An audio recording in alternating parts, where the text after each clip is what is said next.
et bienvenue sur ce podcast. Je m'appelle Myrne et je vous invite à venir avec moi à travers les épisodes de ce podcast à la rencontre d'une étoile. Il ne s'agit pas ici de parler astronomie, mais plutôt de partir ensemble à la rencontre de personnes qui, de par leur parcours, leur force de caractère et leur motivation, ont réussi à construire une vie qui leur corresponde et ainsi briller comme des étoiles. Que ce soit à travers leur métier, leurs loisirs, leurs projets, etc.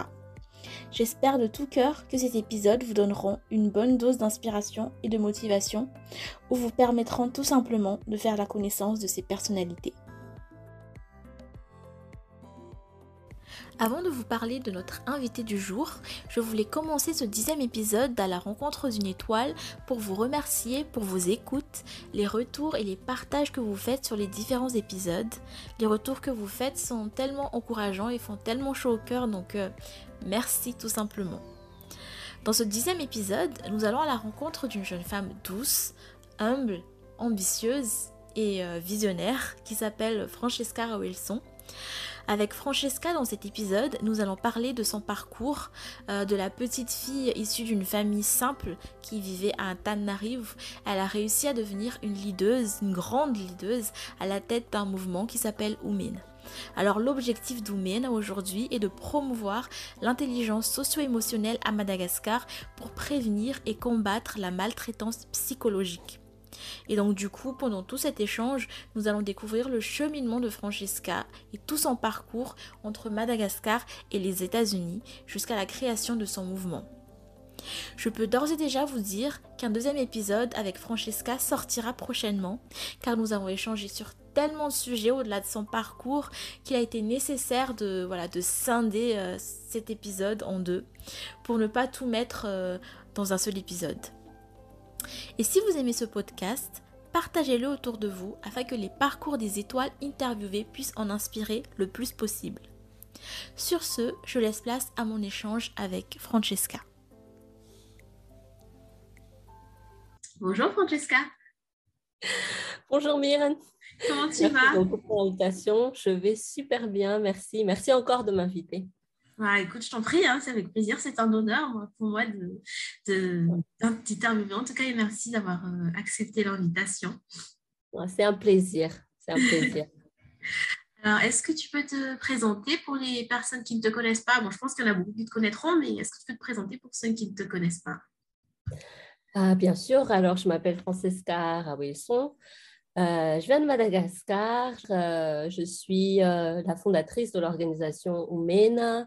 Je suis étudiante encore. J'étudie la sociologie et l'entrepreneuriat à Brown University.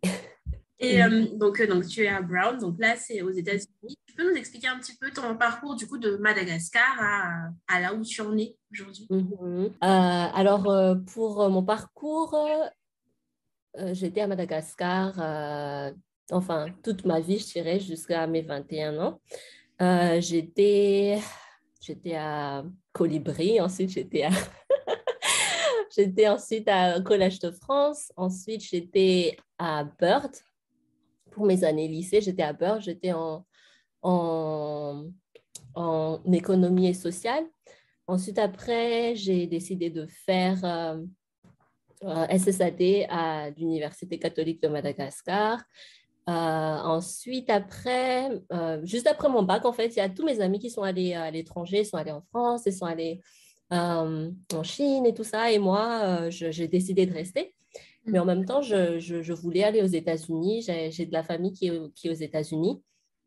Et un jour, il y a ma tante qui me demande si j'ai envie de continuer mes études aux États-Unis, mais il fallait la condition c'était qu'il fallait que je reprenne du début, donc, et moi, je n'ai pas hésité, je me suis dit, je vais reprendre, puis ce sera une opportunité pour moi de vraiment étudier la psychologie cette fois.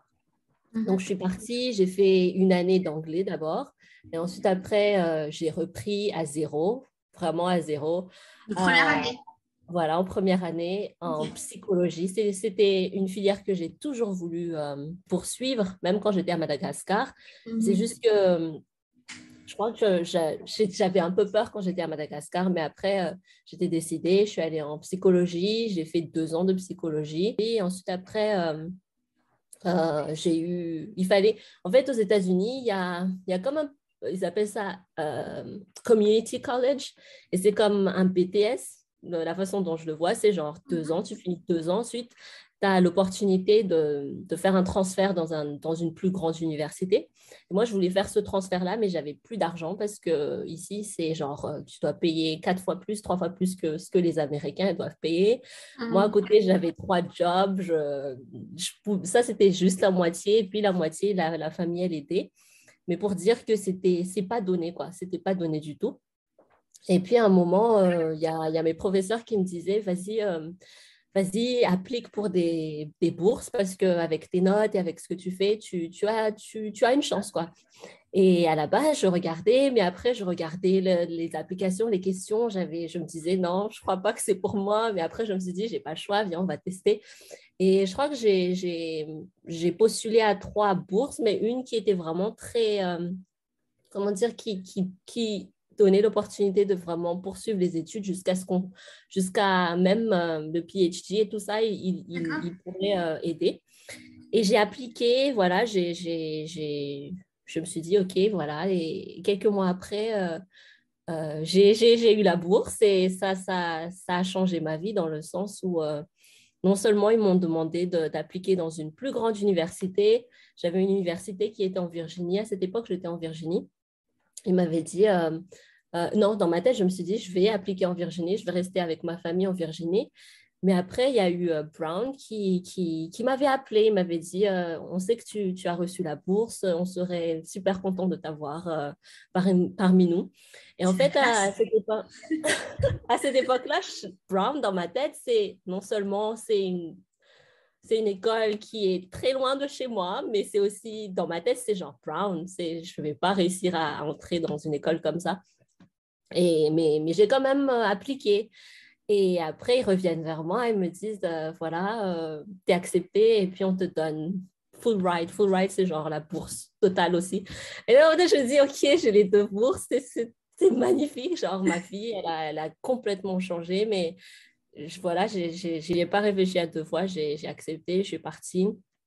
Et voilà, j'arrive à Brown, ils me disent, tu as l'opportunité de reprendre du tout début aussi, on va tout payer encore une fois. Et dans ma tête, je me dis, j'ai jamais vécu sur le campus, j'ai jamais eu une vie comme ça, bah, je reprends à zéro encore une fois.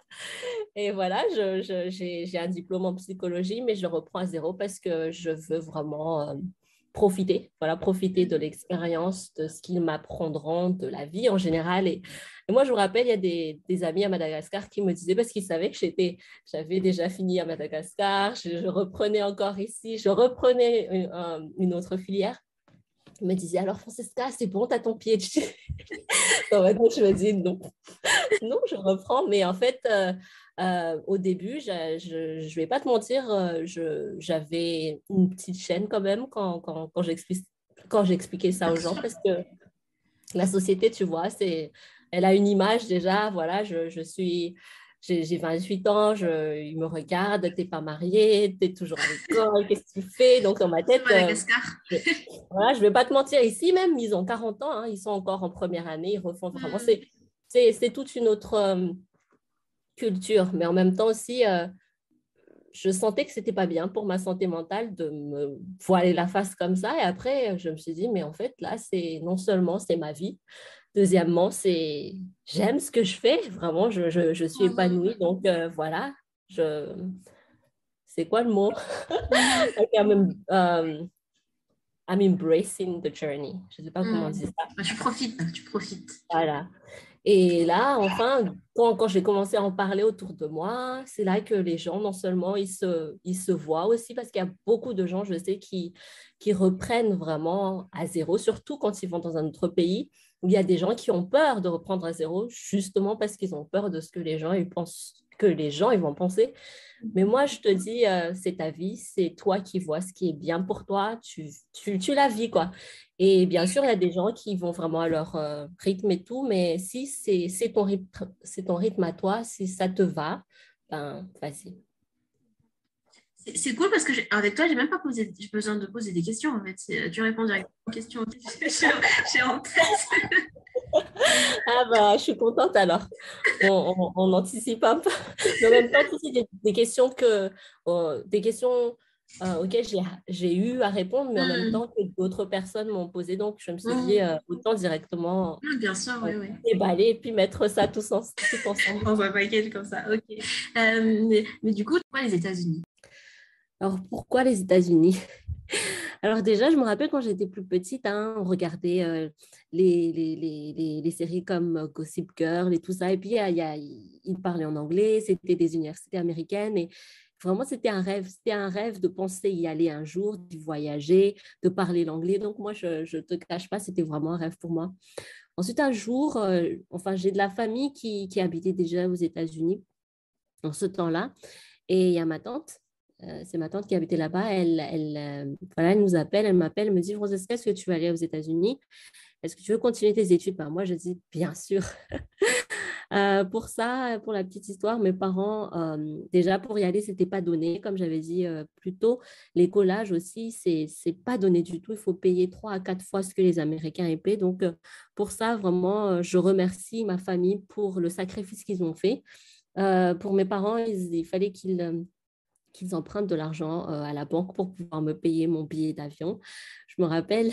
Et vraiment pour ça, je remercie ma famille et vraiment les parents qui ont permis que voilà, ce rêve se réalise et que j'ai pu vraiment aller aux États-Unis. Et depuis ça, je me suis dit que même si j'allais vraiment tout laisser derrière moi, commencer une nouvelle vie, que ça allait vraiment, vraiment être non seulement une nouvelle vie, mais que j'allais vraiment me donner, euh, comment dire, que j'allais vraiment faire en sorte que toutes les opportunités qui s'ouvriraient à moi, je les saisirais et que voilà, je ferais en sorte de non seulement rendre la famille fière, mais que à moi-même, je me rendrais fière par rapport à cette décision que j'allais prendre. Donc voilà pourquoi les États-Unis. Je me rappelle aussi, il y a mes amis qui avaient fini le bac et ils étaient tous partis après le bac en France, au Canada, en Chine. Et je me rappelle, moi, j'étais restée parce que je ne savais pas encore où est-ce que je devais aller. C'était 3 ans après ça que ma tante m'avait demandé de venir la rejoindre et c'est là que je suis partie aux États-Unis. Mais c'est vraiment un gros parce que j'avais de la famille et aussi parce que c'était un rêve de pouvoir parler en anglais, de voyager. Ah oui, j'aime beaucoup voyager. C'est un truc qui fait partie de mon, comment dire, de ce qui fait que je me sens bien. Voilà. J'essaie de mettre ça tout le temps dans mon agenda parce que découvrir autre chose, voir de nouvelles personnes, de nouvelles cultures, c'est quelque chose qui me motive et qui me donne de la joie. Donc, voilà, voyager et puis la famille et puis un rêve, juste un rêve comme ça. Ouais. Du coup, tu l'as réalisé. Du coup, c'est génial. Ah là là. Merci en tout cas de me poser ces questions parce que là, ça me rappelle avant, quand j'étais encore à Madagascar et quand c'était juste un rêve, quoi. Et des fois, on prend ces rêves-là comme acquis et puis en y pensant maintenant, ça me rend encore plus grateful, reconnaissante de l'opportunité et puis de ce qui a été fait depuis, voilà. Donc, merci à toi. Bon, écoute, je t'en prie, avec plaisir. Alors, du coup, là, tu me disais que à Madagascar, tu voulais toujours faire tu avais toujours voulu faire de la psychologie, mais voilà, tu ne l'as fait finalement qu'une fois arrivé aux États-Unis. Enfin, je n'avais pas l'amour pour la psychologie, mais cette passion, cet intérêt. C'est vraiment une envie de me connaître. Ça a commencé comme ça. J'ai toujours été cette personne qui était super timide. C'est toujours le cas un peu, je dirais. Là, je sors de ma zone de confort parce qu'il le faut, mais je suis vraiment super introvertie. J'avais vraiment une personnalité très réservée, je dirais. Mais je savais, enfin, je regardais des films et puis dans les films, ça parlait de trauma et tout ça, mais j'avais jamais compris. Donc là, je me suis dit peut-être que si je me connaissais, si je savais pourquoi est-ce que je suis comme ça, peut-être que je pourrais répondre à des questions, j'aurais des réponses aux questions que j'avais. Je suis tombée sur un livre en fait qui s'appelait Que se passe-t-il en moi? Et j'ai commencé à lire le livre, ça parlait d'émotions, ça parlait de notre enfance, comment est-ce que notre enfance pouvait impacter nos relations quand on grandissait, surtout si on n'était pas, comment dire, si on n'était pas conscient de nos traumas. Et c'est là que j'ai commencé à me dire, waouh, ça fait, j'ai eu un déclic en fait. Et ça m'a ouvert les yeux sur beaucoup de choses. Et c'est comme ça que je suis tombée dans la psychologie. Quand je suis allée à UCM, je crois que la psycho était encore c'était une nouvelle filière et j'avais un peu peur de me lancer. Mais c'est après, quand je suis vraiment allée à l'étranger, que je me suis dit, vas-y, tu y vas. Et j'ai eu des réponses à mes questions quand j'ai fait ces études-là. Par contre, quand j'avais fini mes 2 années, j'ai fait un stage. Le stage que j'avais, en fait, c'était dans une maison pour les personnes en réhabilitation, surtout les personnes qui avaient des conditions, je dirais, psychologiques.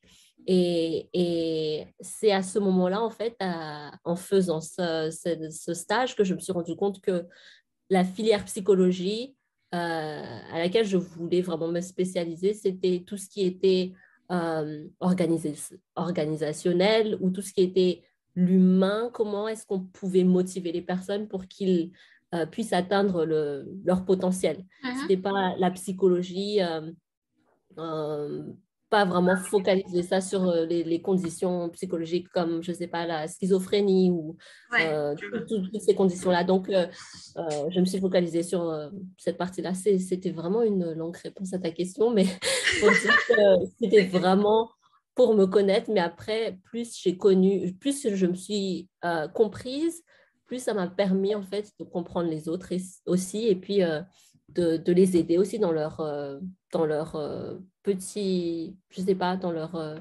parcours à eux, être là comme une ressource et puis comme un soutien également. Et puis, c'est ce qu'on fait vraiment dans Women aussi. Mais justement, de là, en fait, de tout ton parcours, là, en fait, découle ensuite la création, l'idée de Women. Est-ce que tu peux raconter un petit peu comment l'idée t'est arrivée? Oui, oui, alors c'est une petite longue histoire aussi, mais ça a vraiment commencé, je dirais, à Madagascar, Ouais. par le fait que voilà, j'étais intéressée par la psychologie, par tout ce qui était émotion, mais c'était un puzzle. Et en gros, c'était comme si je comprenais ce que les émotions étaient, mais ça faisait, il n'y avait pas un sens encore à ce que ça n'avait pas de sens, voilà, concret. Et en fait, quand je suis arrivée aux États-Unis et qu'il fallait que je trouve un travail, le premier travail que j'ai trouvé, c'était en tant qu'éducatrice des jeunes. Et c'était éducatrice des jeunes dans tout ce qui concerne les relations saines, les substances, tout ce qui était, comment dire, le consentement. Donc, c'était apprendre sur comment vivre une relation saine et puis comment prévenir tout ce qui était violence domestique. Et c'est là que j'ai appris ce que c'était l'abus émotionnel et psychologique. Et ça a fait un déclic parce que non seulement c'était quelque chose que je vivais au quotidien quand j'étais à Madagascar, j'ai jamais pu mettre un nom là-dessus, mais en même temps aussi, c'était quelque chose dont personne ne parlait, quoi. Voilà, en gros. Et, et quand j'ai fait mes recherches, je me suis rendu compte que j'étais pas la seule à vivre ça et que, voilà, que je suis sûre qu'il y avait une solution. Je n'étais pas encore sûre comment approcher la solution, mais c'est vraiment, comment dire, en faisant des recherches, en lisant là-dessus, que petit à petit, le puzzle il s'est vraiment mis en place. Et pour la petite histoire, j'aime beaucoup la raconter parce que je me rappelle quand j'étais dans mon community college, j'étais vraiment, dans ma tête, c'était OK, je vais à l'école, je vais au travail, je mange, je reviens à la maison, voilà, je rends la famille fière, c'est tout ce que je fais ici, c'est tout. Et un jour, je me rappelle, il y avait une conférence et il y avait à manger et il y avait genre free food. En gros, c'était une Mhm. conférence. Et je suis allée à la conférence et c'était pour manger. Mais en même temps, il y avait beaucoup de personnes. Il y avait que des filles, des femmes.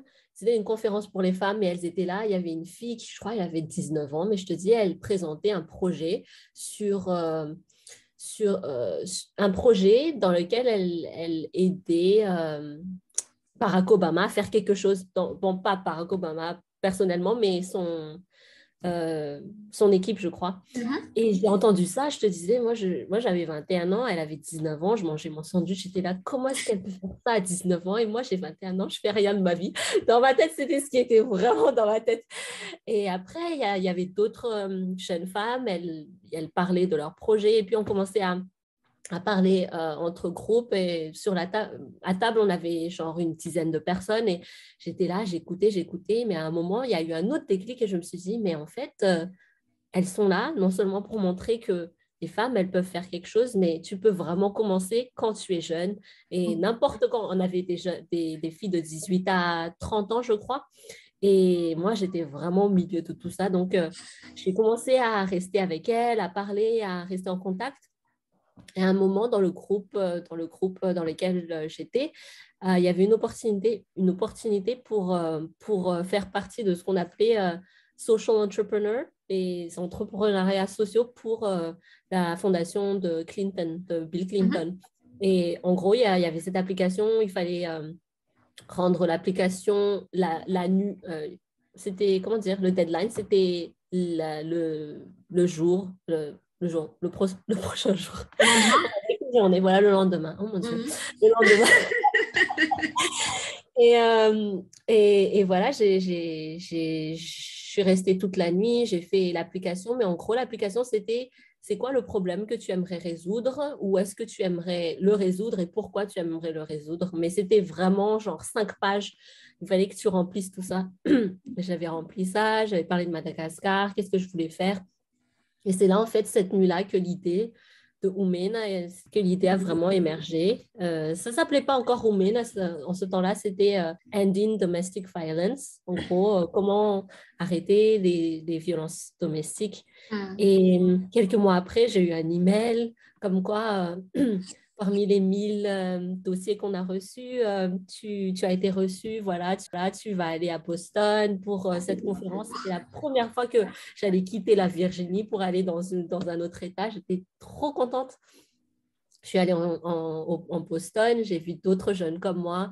Ils étaient, je te dis pas, c'est juste l'ambiance, c'est la motivation. Et même si je ne l'avais pas encore, le fait de voir ça Mhm. autour de moi, le fait de savoir qu'il y a d'autres personnes qui le font et que ça marche, ça m'a donné cette envie de faire pareil. Donc, pour dire Mhm. que tu n'as pas à avoir le truc en toi pour le faire, mais voilà, en voyant d'autres personnes et des autres personnes qui t'inspirent et savoir que voilà, ça peut Mhm. marcher, mais aussi ça peut ne pas marcher, voilà, tenter ta chance. Et c'est comme ça que Women a vraiment vu le jour. Voilà. Ça fait combien de temps là que tu as fondé Oumène du coup? Ça va faire presque 2 ans cette année. Enfin, ça a vite pris de l'ampleur, quoi. Mhm. Ouais, mais en fait, j'avais pas imaginé que de un, ça allait prendre autant d'ampleur, mais aussi dans ma tête, je me suis dit, j'ai besoin de compétences, j'ai besoin d'avoir d'avoir tout compris, entre Oui. guillemets, d'avoir Ouais. que je sache dans quoi je me lance, ce qui est toujours le cas, je pense. Mais ce qui a fait la différence, en fait, je me suis dit que c'est quand j'aurai fini mes études que je le lancerai, en fait, que je lancerai. Mhm. Mais à la base, hein, c'était vraiment parce que je voulais.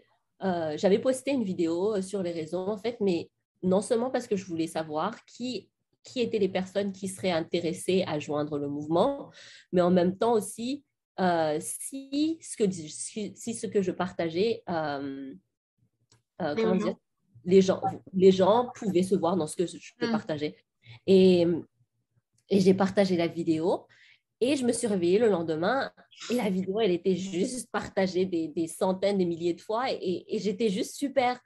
En même temps, j'étais contente, mais en même temps, j'ai eu comme une pression, genre, oh mon Dieu, il y a des gens qui sont intéressés et j'ai l'impression qu'il y a ils appellent ça momentum et qu'il ne faut pas que je fasse ça, que je laisse ça passer, il faut que je fasse quelque chose parce que les gens sont non seulement intéressés, mais il y a vraiment de l'énergie que je pouvais sentir, des gens qui venaient vers moi raconter leurs histoires, être vulnérables. Je me suis dit, mais je ne suis pas la seule à vouloir faire la différence. En fait, il y a d'autres personnes et je ne suis pas toute seule.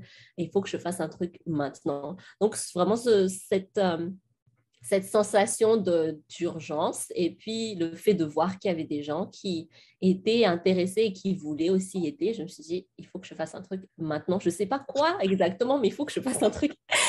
Donc, ce que j'ai fait, j'ai juste créé une page sur Facebook, j'ai créé une page sur Instagram. J'ai commencé à écrire à toutes les personnes qui ont partagé la vidéo, qui ont commenté. Il y avait combien de personnes? des milliers, je ne sais plus. Je crois que j'ai pris une semaine à juste écrire. Parce qu'en fait, il y a une histoire similaire avant. Il y avait une vidéo, j'avais eu un interview avec MTV, genre une année avant ça. Et cette année-là, j'avais parlé du même sujet. Je parlais des abus, de tous les genres d'abus, mais spécialement des abus d'ordre psychologique, verbaux, émotionnel. Et en ce temps-là, en fait, je ne sais pas en fait si c'est passé, mais je ne faisais rien encore. Hein. C'était juste moi qui était en train de parler du problème, mais je n'avais rien fait de concret. Et j'avais cette sensation que je ne faisais rien en fait, mais les gens avaient vu la vidéo et ils avaient partagé cette vidéo aussi. Elle a été partagée des centaines de fois. Mais en ce temps-là, j'avais écrit à personne. Au contraire, je me suis cachée parce que je me suis dit, punaise, les gens, ils partagent alors que je fais rien du tout. Je parle juste du sujet. Je partageais un peu ma vision, mais j'avais rien fait de concret en fait. Et je me suis mis la pression à moi-même. Je fais rien. Il faut que je me cache parce que l'impression qui je suis, c'est là en fait que j'avais des questions. Qui suis-je pour essayer de changer un truc aussi grand? Et voilà, et je me suis cachée la première fois. Et la deuxième fois, quand c'est passé, je me suis dit, je ne vais pas faire la même erreur. Je vais écrire à chaque personne qui non seulement a partagé, a commenté. Et là, je leur ai demandé pourquoi est-ce que tu as commenté, pourquoi est-ce que tu as partagé. Et là, ça a commencé à être beaucoup de conversations, beaucoup d'apprentissage. Pour moi aussi, je commençais à comprendre de plus en plus le problème que je voulais résoudre. Et ensuite, moi aussi, je crois, en fait, le genre d'entrepreneuriat que je fais, ils appellent ça entrepreneuriat social, c'est plus une solution qui vient des personnes que j'ai envie de servir, en fait. Les personnes que j'ai envie de servir, c'est les personnes qui ont partagé ce que je voulais changer. Et c'est à partir de ces conversations que j'ai pu trouver une solution grâce à ces personnes-là, en fait. J'avais une solution en tête déjà, mais grâce à ce qu'ils avaient à me dire, j'ai changé, j'ai pu trouver d'autres moyens pour faire en sorte que la demande et puis leurs besoins soient retranscrit dans ce que je faisais. Et c'est à partir de ça aussi, en fait, que il y a eu de l'ampleur, il y a eu un mouvement qui s'est créé, non seulement parce que les personnes ont vu la vidéo, mais aussi parce que on a pu échanger, on a pu créer cette communauté, on a pu faire des choses concrètement et ensemble.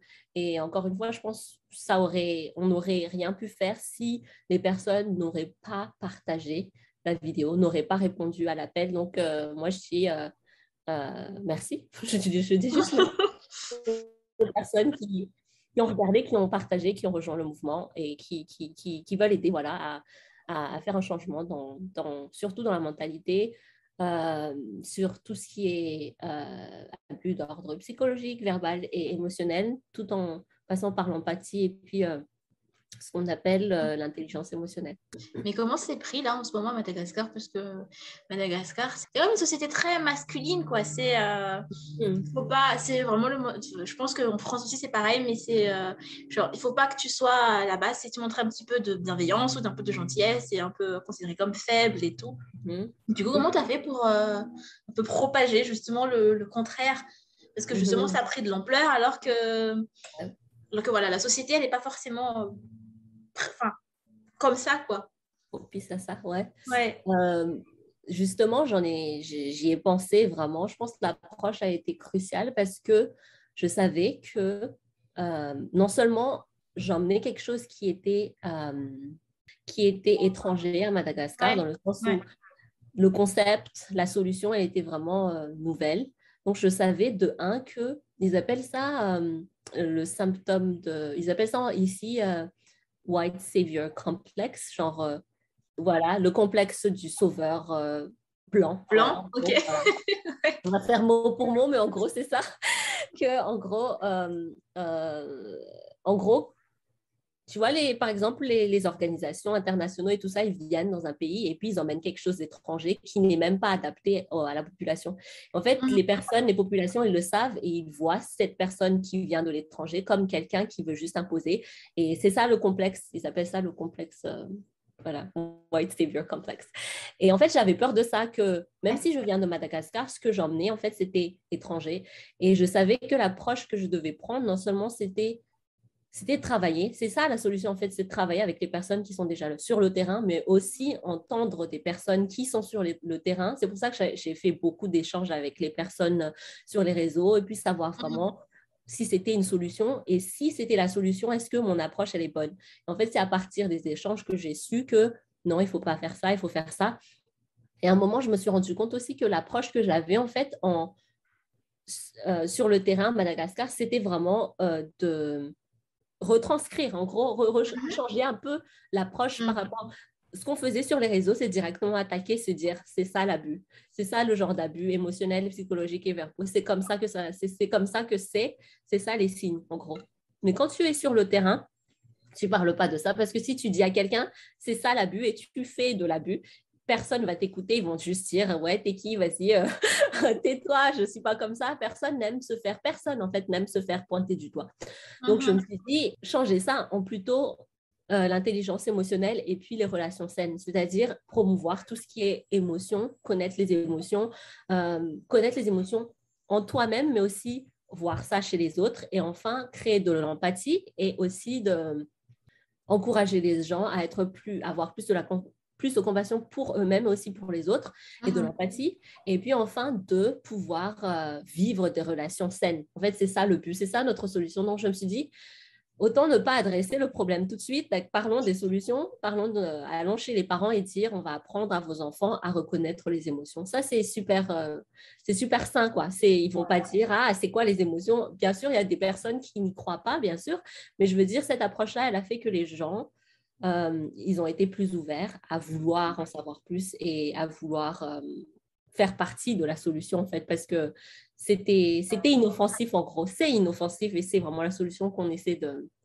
d'inclure dans les programmes qu'on a. Et l'autre, c'était plus vivant des relations saines. C'était ça. Apprenons à nos enfants comment construire et puis à vivre des relations saines. C'était comme ça notre approche. Oui, donc du coup là, j'ai vu sur les réseaux que tu étais à Madagascar récemment et que tu avais formé des jeunes. Un petit peu en quoi ça consistait? Bien sûr, alors déjà, si c'est OK, je vais juste parler un peu de la levée de fonds qu'on avait fait. C'est la première fois qu'on a lancé ce genre de levée de fonds. Et en gros, quand on a mis en fait le but, le goal, c'était à 15 000 $. À la base, on s'était vraiment dit, ça revient encore une fois à ce que j'avais partagé plus tôt. Tu ne sais pas en fait qu'est-ce qui t'attend sans tenter, voilà.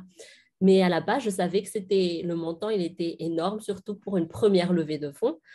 Mais je pense que c'est la force de la communauté qui a vraiment fait, vraiment l'équipe et les personnes qui étaient derrière, la volonté de vouloir propager ce qu'on fait, mais en même temps, le fait qu'eux, ils sont passés par la formation qu'on allait donner à Madagascar les mois qui allaient venir, donc décembre, janvier. Et je pense que c'est ça qui a fait la force. Et pour parler de la formation, en fait, c'est une formation qui était ciblée non seulement pour parler de ce que c'est l'abus émotionnel et puis psychologique, quels sont les signes, comment reconnaître ça tout d'abord et pourquoi c'est important de mettre un mot là-dessus avant de parler des solutions. Donc, en gros, c'était se focaliser sur le problème avant de parler des solutions. Donc, la formation, elle était premièrement le problème, comprendre ce que c'est, pourquoi ça existe, surtout pourquoi ça existe. Les abus émotionnels, dans un plus grand contexte, en fait, ça existe parce que, en gros, c'est à cause des systèmes d'oppression qui ont été mis en place, les systèmes d'oppression comme le colonialisme, tout ce qui est sexisme, patriarcat, tout ça, en fait, des équilibres de pouvoir et que la personne qui a du pouvoir, voilà, exerce ce pouvoir sur la personne. Tout ce qui est abus va toujours continuer. Donc, en gros, c'est le colonialisme qui a fait que voilà, ça a été perpétué de génération en génération. Et on parle de cycle justement d'abus qui fait que c'est de génération en génération que ça a été transmis. Et c'est pas juste transmis en fait comme ça par voie orale, mais c'est aussi transmis dans notre ADN même. En gros, ça se transmet comme ça de génération en génération dans l'ADN même. Et c'est ça qu'on explique aux personnes pendant le training, comme quoi ce problème, il a été là depuis des siècles et on est là en fait pour briser ce cycle-là. Et pour briser ça, la formation, elle consiste à promouvoir ce qu'on appelle l'intelligence socio-émotionnelle. Donc, l'intelligence sociale qui commence par toi d'abord, à te connaître tout d'abord, à connaître tes émotions, à connaître ce qui se passe, à identifier tes émotions et ce qui se passe. Et ensuite, quand tu arrives à comprendre ça, essayer de comprendre l'autre à travers ces mêmes, voilà, ces émotions également.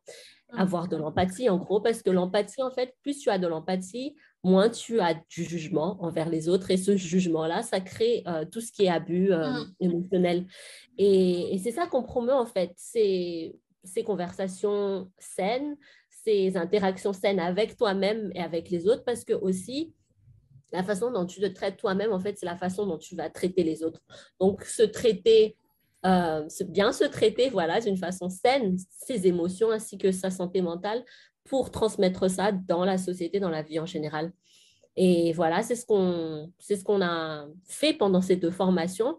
Et ce qui est magnifique, je te dis, c'est que ces gens-là qui ont été recrutés, on les a jamais vus. Parce qu'il y a eu le Covid, on a eu presque toutes nos interactions sur les réseaux. Mais nos valeurs, on les a toujours tenues, les valeurs. Mais durant cette formation, il y a comme... C'était genre transcendantal. Ah ouais. Transcendantal dans le sens où ce qu'on a vécu, en fait, sur les réseaux, ça s'est transmis dans la vie en réel, quoi. C'est encore plus fort quand vous Exactement. Et j'avais cette appréhension que ces personnes ne se sont jamais vues. Et puis, la formation, elle est que 2 jours. Mais après, je te dis, à la fin de la formation, on a demandé à tout le monde des feedbacks et tout. Mais c'est comme si on était une petite famille. On ne s'est jamais vus. Mais le fait qu'on ait, tout d'abord, qu'on ait vécu les mêmes choses, bien sûr, pas les mêmes choses, mais la même expérience dans le sens où ce genre d'abus a été vécu soit à la maison, dans nos relations amoureuses ou bien en famille ou même dans les écoles et au travail. Mais le fait d'avoir raconté ça, en fait, ça a créé un lien qui est super, mais super fort. Je te dis, je suis juste super fière de toutes ces personnes-là et je suis trop contente qu'on ait pu au moins toucher ces 65 et plus éducateurs qui, on l'espère, à travers les différents... On appelle ça Community of Practice, où ils vont être ensemble en groupe encore pendant les 6 prochains mois, qui vont réussir non seulement à se retrouver, par rapport à leurs expériences, mais à grandir de ces expériences et à partager ça autour d'eux aussi. C'est pour ça qu'on les appelle community educators. Ce sont des éducateurs qui vont pouvoir toucher leur communauté à travers ce qui a été partagé durant cette formation. D'accord. Et du coup, quand tu dis éducateur, c'est-à-dire comment ils vont le partager? Oui. Vous avez déjà prévu des trucs ou chacun fait un peu de son côté? Alors déjà, toutes les personnes, on s'est focalisé sur les jeunes parce qu'on sait qu'ils peuvent consciemment faire des interventions, non seulement dans leur famille tout d'abord, dans leur relation amicale ou amoureuse, et aussi même au travail. Donc ça, c'est le premier, c'est le premier objectif, tout d'abord, pendant les prochains mois. Et ensuite, après, ceux qui sont prêts, ils vont aller descendre sur le terrain dans les écoles avec lesquelles on a déjà des partenariats. Et dans ces écoles-là, ces personnes vont promouvoir l'intelligence émotionnelle pour ces enfants de 6 à 12 ans et puis de 13 à 18 ans. Mais en gros, c'est vraiment promouvoir les émotions, faire en sorte que ça soit OK d'en parler et puis parler des relations saines. Qu'est-ce que c'est? Pourquoi il y a un bénéfice de pouvoir les vivre. Voilà. Les formations, vous les faites en quelle langue? Parce que moi, je suis en train de... Déjà, tu vois, exprimer ses émotions en français, c'est compliqué. En malgache, enfin, en malgache, j'imagine que Ouais. c'est plus compliqué. Non, c'est carrément la question qu'on avait parce que à la base, c'est en anglais, c'était tout en anglais, mais on a traduit avec notre équipe et avec les personnes, on a traduit en français. Par contre, quand on a les sessions et quand d'abord, on donne tout ce qui est genre côté théorie, ensuite, après, on met dans la pratique et justement, on parle des émotions. Et en fait, au début, parce que ça ne fait pas partie de notre vocabulaire, on n'entend pas ça, en fait, même de dire Tena malere sama inosan ou et si on entend ça, hein, ça c'est normal, mais on a une façon on appelle ça mettre comment dire, des limites par rapport à ce que les autres font. Et en fait, la formule, c'est dire ce que tu ressens par rapport à une situation et puis dire, si tu continues à faire ça, ben ça va se passer. Et en fait, on avait eu un groupe justement où on a littéralement changé mot pour mot ce qu'il fallait dire et ça sonnait trop, trop mal. Mais après, on est revenu dans le groupe et en fait, on a eu une version en malgache qui sonnait mieux. Et en fait, ça, on peut le dire en malgache. Un des exemples qu'on avait, c'était Tamne no na no so, tam tif tonti, c'était na palairona na ino so. Tu vois, et ça sonne plus naturel, mais c'est entendre cette phrase qui n'est pas naturelle parce que on parle pas d'émotion en malgache. Mais après, quand tu le dis, en fait, ça fait du bien, mais en même temps, il y a un sens aussi. Donc, on fait en malgache et en français, on fait du farayamnan en même temps, mais la formation, elle est en français. Et les exercices en malgache, voilà. D'accord. Après, il faut bien commencer quelque part. Et ouais, c'est comme tu dis, je pense que c'est une question d'habitude. Je pense qu'à force d'entendre, ça sera plus bizarre. Voilà. Et c'est le genre de culture, en fait, qu'on veut créer par rapport à ce qu'on fait. C'est non seulement un mouvement pour contrer le genre d'habillement, parce qu'en fait, pourquoi est-ce que c'est normalisé dans notre société? C'est parce qu'une culture a été mise en place et cette culture, c'était de manambagnoul, de critiquer, tout ça, en fait, ça a été pris comme normal. Et maintenant, ce qu'on essaie de faire, c'est d'établir, en fait, que voilà, quand on parle d'émotions, quand on s'ouvre, tout ça, c'est normal aussi parce que les émotions, c'est normal. Les émotions qu'on a, c'est universel aussi. Donc, voilà, essayons de créer une culture autour de ça, que c'est OK, en fait, d'en parler parce que tout ce qu'il y a dans la société, voilà, les hommes, ils ne doivent pas ressentir, ils doivent être forts, il ne faut pas pleurer. Tout ça, en fait, ça crée des problèmes traumatiques qui font après que ça devient de la violence physique. Donc, voilà, essayer d'aider les personnes à faire ressortir ça d'une façon saine à travers les mots. Voilà. Du coup, là, j'entends une Francesca très posée et je trouve que tu es aussi très consciente et tu as quand même réussi à fédérer un gros groupe, enfin une grosse communauté avec un projet qui est, moi je trouve qu'il est très beau et qui, selon moi, est quand même très difficile à porter, surtout pour un pays à Madagascar. Qu'est-ce que selon toi, la petite Francesca allez, je dirais d'il y a 20 ans, si elle pouvait te parler là maintenant? Waouh! La question, elle est magnifique. Alors déjà, quelque chose que quand j'ai commencé, je me suis vraiment dit, oh mon Dieu, tu portes quelque chose d'énorme et tu veux porter ça en plus à des milliers de kilomètres quand tu es ici. En fait, avoir de la compassion, c'est ce qui fait que j'arrive à continuer là. C'est de savoir que ce que je fais, en fait, c'est suffisant. Tout ce que je fais maintenant, que ça soit petit, que ça soit grand, parce que je te dis même après, parce que je suis revenue de Madagascar, je t'avais dit, j'avais passé un moment magnifique avec l'équipe de Omen, avec ma famille, c'était énorme. Et quand je suis arrivée ici, je suis tombée malade pendant, je crois, 3 semaines, j'étais KO. Mais en fait, ça, pendant ces 3 semaines-là, dans ma tête, j'étais Francesca, qu'est-ce que tu fais? Ça fait 3 semaines-là, il faut que voilà, bouge-toi, il faut que tu sois plus productive. En fait, c'est les voix que j'avais dans ma tête. Mais en fait, là, je me suis arrêtée, je me suis dit, Francesca, c'est normal, tu es fatiguée. Voilà, tu as fait vraiment ce qu'il fallait faire à Madagascar, tu t'es amusée, tu as passé un super moment, tu as réussi comment dire, à former des personnes et à être avec l'équipe sur le terrain, c'est magnifique. Mais là, ton corps, il te dit, il faut que tu prennes une petite pause. Et en fait, c'est le message qu'à chaque fois que je me dis à ma petite Francesca, à chaque fois qu'il y a un truc qui se passe, quand je ne sais pas ce qui va se passer demain, quand je ne sais pas si ce que je fais est suffisant, je m'arrête et je me tapote même, je te dis en vrai, je me tapote la jambe et je me dis, Francesca, ce que tu fais aujourd'hui, même surtout quand je fais des trucs qui ne marchent pas, je me dis, c'est OK, c'est la première fois que tu fais ça.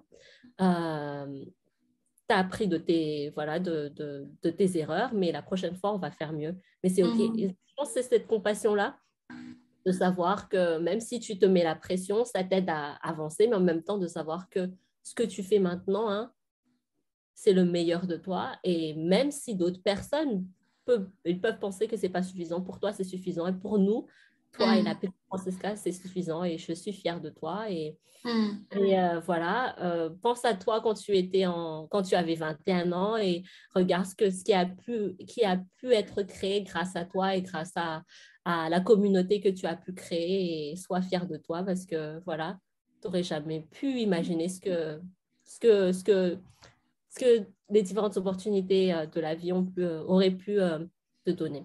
Voilà. C'est vraiment trop bien. Merci, je te dis merci, ça me fait trop plaisir de pouvoir me rappeler du passé, mais en même temps d'être présente avec toi et de me dire ces mots-là à moi-même. Donc, merci à toi. Ouais, je t'en prie. Dernière question.